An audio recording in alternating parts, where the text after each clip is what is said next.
looking for easy ways to use up your A2 patterned paper or just ways to get creative with the supplies you already have on hand, hi, I'm Jess from JessCrafts.com and I'm here to help you make the most of your crafty supplies in time. So let's get making. Today I'm going to use A2 paper from the scrapbook.com Market Bloom collection and a variety of other supplies from scrapbook.com to make a Mother's Day card. However, I'm not going to use any specific Mother's Day supplies, no Mother's Day stamp sets or dies or anything like that, because I do think it's important to think how we can use what we have, and that for certain holidays, well, you know, it can certainly be fun to buy supplies specific to a holiday, especially if you have your favorites. You can a lot of times use what you have in your stash and still make great cards. So I'm using A2 paper busting template number 13 for A2 cards. I have a total of 20 different ideas for using A2 patterned paper without making any scraps, and some of them are available for free at jesscrafts.com, but this one is just available in an Etsy pack, so I will link you all that. But it is super easy. You can easily just write down these measurements or follow along with today's tutorial. All right, so let's get started by cutting our patterned paper. I'm going to use an entire sheet of A2 patterned paper, but I am going to take advantage of both sides of it because this is double-sided patterned paper. I wanted to pick a patterned paper where I was making just one card with one sheet, and that's some of my A2 templates make more than one, but not all, and because I only need one Mother's Day card at the moment. And so this was a good template. And then I am going to pick something double-sided so that you can see two patterns on one sheet. I'm going to cut, so this is 4 1/4 by 5 1/2, which is an A2 size.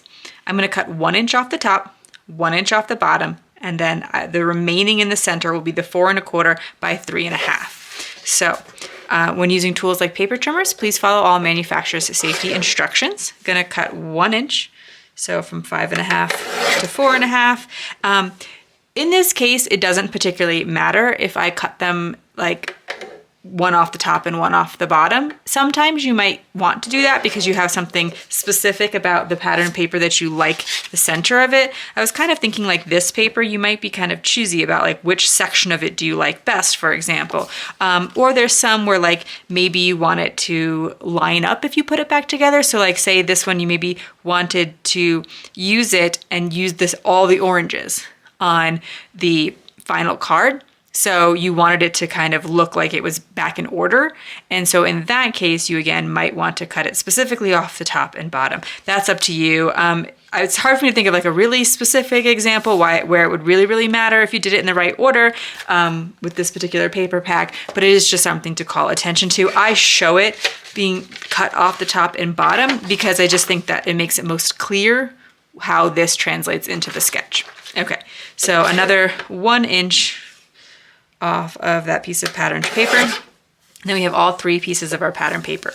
We only need 1 cardstock mat, and we need it to be just a 1/4 inch bigger on the top and bottom because we already have the full width of the card here from our A2 patterned paper.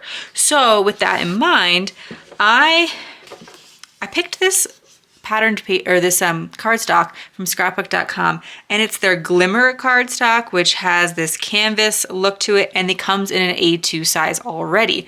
And ordinarily I'd be like, well, you're not going to see very much of it, so why use like a fancy cardstock?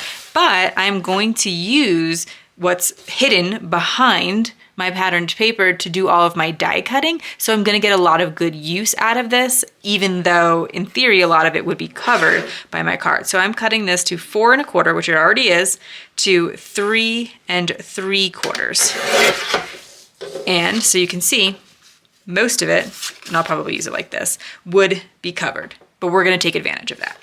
So I have some letter dies. I think this is a great way to make something specific for an occasion. So I'm going to spell mom.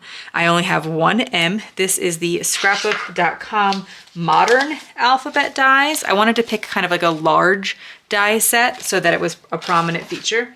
And then I also have the layered butterflies.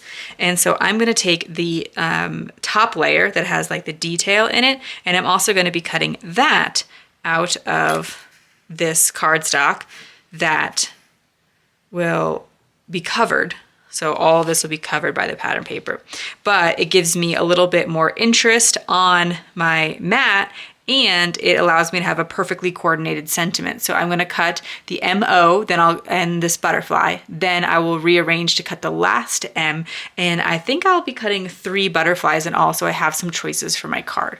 So now I was able to cut the 3, like the tops of the butterflies and MOM out of this piece of cardstock. Even though these were like, it was a fairly large amount of dies and all that, but because there was so much cardstock, I think this is a really great way of getting the most out of your cardstock, and it's something that I try to do frequently. So I will place it over, and if I didn't explicitly mention it before, make sure that you're bringing your die cutting into the middle space and not at the edges, because that's what you're going to be using for the final look. I also die cut the same letters and the background shapes. So this it's a layered butterfly die, which means that it has 2 layers, and there's the solid background layer and then this more detailed top layer. And so I chose a scrap of pink cardstock to cut all those back layers out of. And something that I noticed when I was die cutting these, so I was die cutting, for instance, the M out of this Recollections cardstock from Michaels, which I use for mats and die cutting all the time. I'm happy with it, but I did notice, sometimes when you die cut and there's just like a little bit of like fuzz left on the edges, like little pieces of cardstock. I find that happens, and I noticed it a lot less with the scrapbook.com cardstock. And they did mention that on the live stream, if I remember correctly. I mean, can't quote me, I don't know how they manufactured it, but I did notice that it die cut with less of those like kind of like fuzzes on the edge. So I was really happy with that. And so what I'm going to do, the reason I cut this out of these extra layers is I want to stack them. So since putting foam tape behind something so small would be difficult and you would probably like wind up seeing it, I'm instead die cutting it several times to make a sort of dimensional M.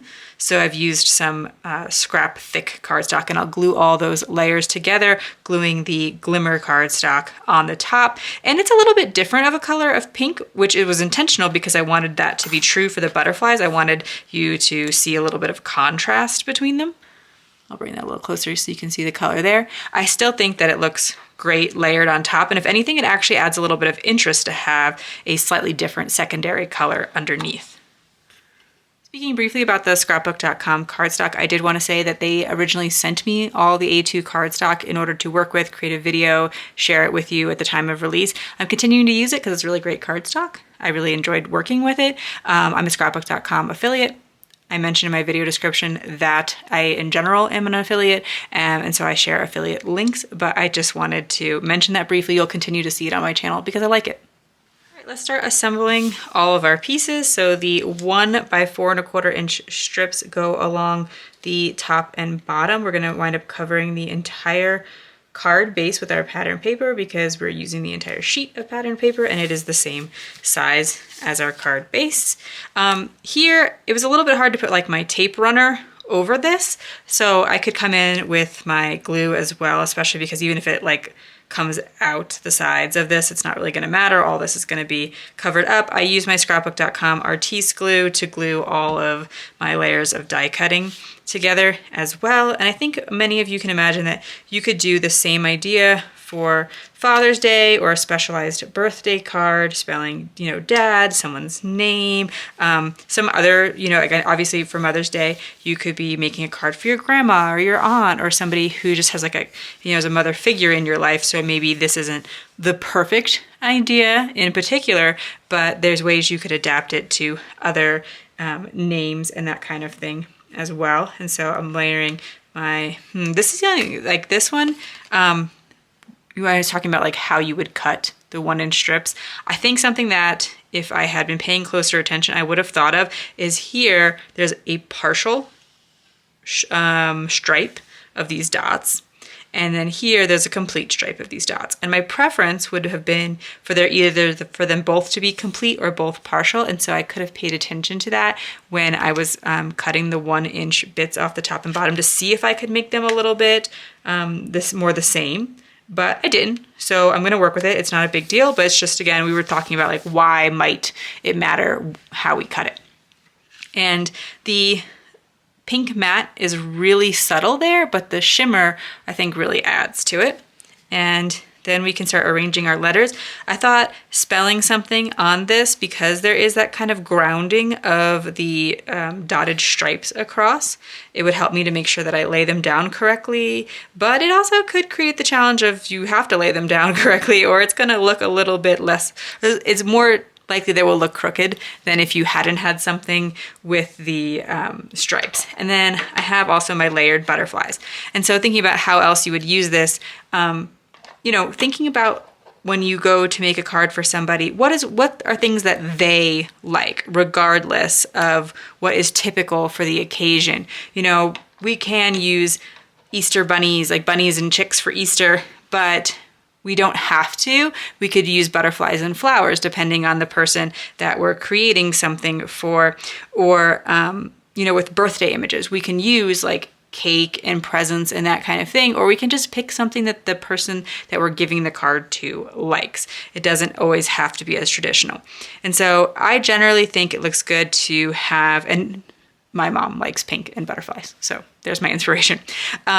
So I'm gonna create like a little visual triangle of these butterflies. That's why I thought I would probably want 3. I wasn't sure if it'd be a little overwhelming on the card, but I think that it worked out. I could also see having gone with a bit of a darker patterned paper, or sorry, a darker layer of cardstock underneath this sparkle, so that it would have, the butterflies would have stood out a bit more. But part of what I want to stand out on the card is the word mom. And so overall, I'm really happy with how this turns out, and I'll glue those down for a complete card. I did also want to mention, I know that part of my point is that you don't need anything special for Mother's Day. However, I do have Mother's Day toppers in my Etsy shop. And so here's a look at what their colored designs look like. So if you would find it easier to have a product for Mother's Day, when I created these, I tried to keep a couple things in mind. Like I didn't specifically write mom or aunt or grandma or anything like that on any of them, so that you could give it to whoever you want to on Mother's Day. They each do say Happy Mother's Day at the bottom though. So there's cheers to you, and they do come in, like there's blank centers with the same sentiments, uncolored, so you could add your own colors to them, or these full color versions, and you get each of those. And there's like the PDF version, and this is all explained in the Etsy listing, and then the PNG, so you can make them your own size. But there's cheers to you, fluttering by to say, you warm my heart, you make my heart bloom. And so I like the idea that, like, you know, say you yourself are a mother and part of a community of mothers, like taking the cheers to you and adding it to like a tea bag or a coffee gift card or something. So encourage other mothers in your life without having to be in that traditional cards for your mom kind of Mother's Day stuff. So that is just something that I have available if that is interesting to you. If you found this video helpful, here's another video where you can find more ideas for enjoying your crafty time and supplies. Let me know you like this video with the share to your crafty community. Subscribe and click the bell so you don't miss the next template or tutorial, and check the video description for product links. See you in the next video.